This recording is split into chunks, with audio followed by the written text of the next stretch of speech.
Hello everyone, કેમ છો બધા? મજામાં ને?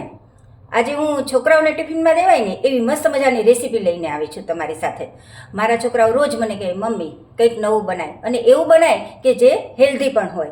તો એ માટે હું એક એવી સામગ્રી અંદર એડ કરવાની છું ને, જેથી કરી રેસીપી એકદમ ટેસ્ટી બનશે. તો ચલો જરા પણ વાર કર્યા વગર રેસીપી શરૂ કરી. એક મિક્સર જારમાં 1 કપ સોજી લીધી છે, સાથે અડધો કપ ચણાનો લોટ લીધો છે, 1 નંગ લીલું સમારેલું મરચું, આદુનો ટુકડો અને 1 નંગ ગાજરના ટુકડા લીધા છે. હવે મિક્સર જારમાં તેને ક્રશ કરી લઈશ. હવે આવું દરદરું ક્રશ કરવાનું છે. હવે તેમાં એડ કરીશ 1 કપ છાશ. છાશ તમારે ખાટી લેવાની છે. સાથે અડધો કપ પાણી એડ કરીશ અને ફરીથી ગ્રાઇન્ડ કરી લઈશ. આવું બેટર તમારે તૈયાર કરવાનું છે. બેટર ઠીક રાખવાનું છે, કારણ કે સોજી પાણી પી લેશે. હવે એક બાઉલમાં ટ્રાન્સફર કરી દઈશ અને 10 મિનિટ માટે રેસ્ટ આપી દઈશ. 10 મિનિટ પછી તમે જોઈ શકો છો કે બેટર સરસ થઈ ગયું છે.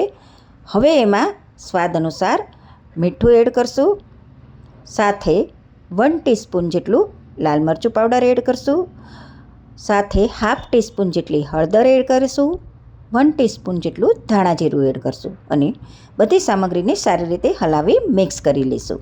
હવે 1 ટીસ્પૂન જેટલી ખાંડ એડ કરીશું અને 1 ટેબલસ્પૂન જેટલી કોથમીરને એડ કરીશું.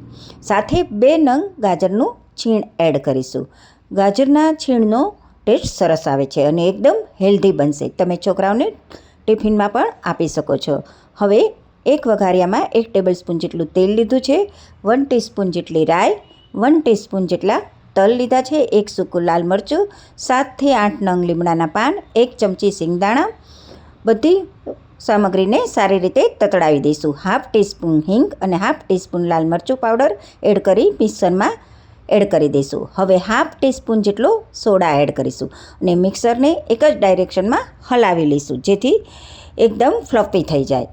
હવે આપણે સ્ટીલના બાઉલ લેવાના છે. આપણે અત્યારે ઓટીજીમાં એને બેક કરીશું.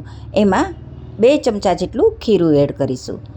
સાથે ઉપર 1 ટીસ્પૂન જેટલો આપણે તેલનો વઘાર એડ કરીશું, જેથી કરી ટેક્સચર સરસ આવશે, અને 1 ટીસ્પૂન જેટલા તલ એડ કરીશું. હવે ગાર્નિશિંગ માટે એક ગાજરમાંથી બનાવેલું ફૂલ મૂકીશું અને ઓટીજી ઓવનને મેં 180 ડિગ્રી ઉપર પહેલેથી જ પ્રીહીટ કરી લીધું છે અને નાસ્તાને 30 મિનિટ માટે બેક કરીશું. તો હેલ્ધી એવો નાસ્તો બનીને રેડી થઈ ગયો છે. આપણે છોકરાઓને ટિફિન બોક્સમાં પણ આપી શકીએ છીએ અને ડિનરમાં પણ લઈ શકીએ છીએ. તો જરૂરથી આ રેસીપી ટ્રાય કરજો. હવે હું મળીશ મસ્ત મજાની નવી રેસીપીની સાથે. Bye bye.